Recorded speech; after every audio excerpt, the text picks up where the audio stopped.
Dito ako ngayon sa South. Nag-ikot-ikot lang. Walang magawa kasi may naantay ako.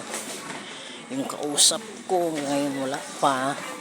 Pero andun nakabukas naman yung kanyang pwesto. May binili lang daw. Good morning, good afternoon, good evening, good evening. Good afternoon.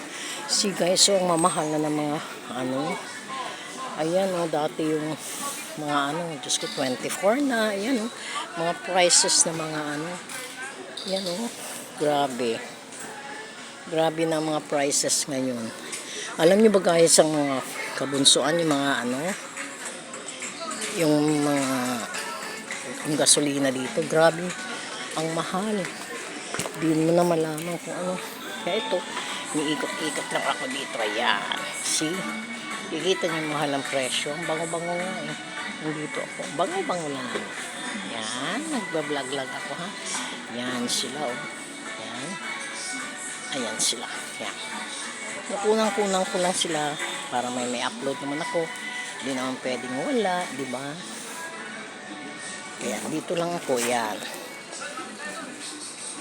Yan. Dito lang. Yan. Yan ang mga sabon Teka ha. Yan ako.